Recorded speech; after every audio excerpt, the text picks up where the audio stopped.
And the Washington Post reported late tonight that, quote, an advisor to President Trump said there is palpable concern among the president's inner circle that the report might contain information about Trump and his team that is politically damaging, but not criminal conduct. Paul Butler, let me bring you in because I've been trying to figure out what we can actually expect in terms of what kind of a report will be viewable by the public. I know this issue came up in Barr's confirmation hearing a few weeks ago. This is going to work a little bit differently than the last much anticipated special counsel's report. You know, that was Ken Starr with with Bill Clinton 20 years ago. That went straight to Congress. Congress could vote to release the whole thing. This thing goes into the Justice Department. So there's a question here about what any of us in the media and the public are going to get to see. What's your sense of that?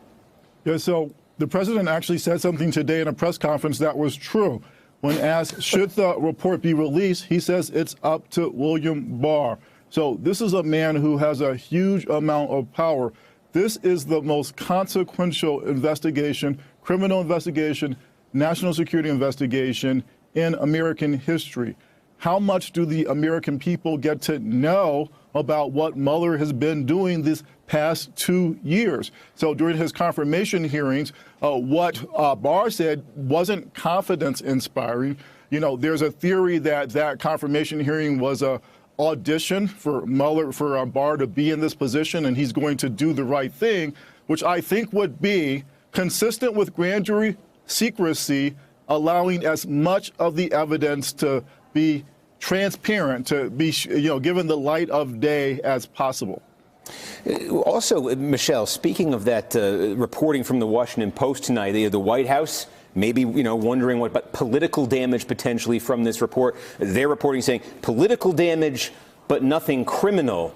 Is that something everybody should be prepared for the possibility of here? Because it seems the story of the last 2 years, and we had our own reporting about the Senate Intel Committee looking at this and apparently not finding any direct evidence of collusion. Just the idea there's going to be a whole bunch of stuff that looks really bad, but nothing actual, tangibly criminal to pin it to. Right. Well, those two, collusion and criminal, are two different things, right? So collusion, there's no kind of law against collusion. So it could be that they have plenty of evidence we have plenty of evidence in the public domain of collusion. I guess the question is whether they prove a criminal conspiracy or else they just show kind of non-criminal acts to, subvert the election and collude against or, work against the American people with the help of foreign powers, right? I mean, I can't imagine any outcome that's not ugly. And I hope that the bar shouldn't be criminal conspiracy, right? I mean, there are kind of high crimes and misdemeanors that are not necessarily breaking the law.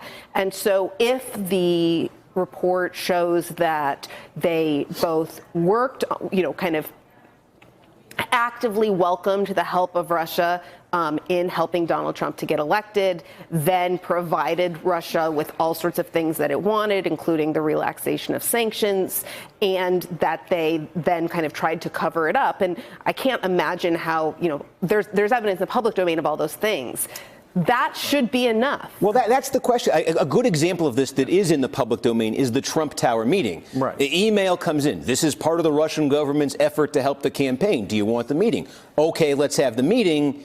Then apparently nothing actually comes out of the meeting. So how do you balance those things? Well, we don't know what's going on inside the Mueller office, but we know that previous special investigations have been concluded with a written report that provides a narrative of the events and the indictments and tries to wrap everything up into kind of a story of what the investigation was about. And we have, I don't know what it is, 34 indictments, 14 convictions. I can't remember all the numbers.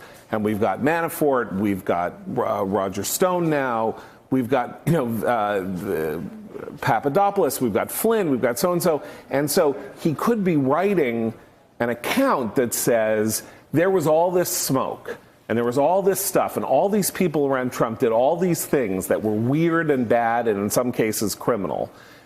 We don't have anything that ties Trump to any of this directly, but he was the person at the top, and it is now up to the political system to decide whether or not he bears responsibility for the behavior of the people under him. I think that's the likeliest of scenarios, and it could be politically extraordinarily damaging, but the White House can always say they came up with nothing. They didn't get me. Steve, I want to respectfully dissent. I think there's plenty of information in the public domain that the President of the United States has committed serious felonies. So the New York Times reports today that he asked the acting Attorney General to switch prosecutors in the New York investigation to one who would go easy on him. That means that Matt Whitaker is an eyewitness to a felony by the President of the United States. He's dangled pardons. Wait, Paul, can we stay on that point for a second? Because I'm curious about that. Take me through that. You're saying that's a felony. What if the defense from Trump, I imagine, would be, I asked a question. I thought, can I get this guy in there? And I was told no, and I didn't do it. Is it still a felony?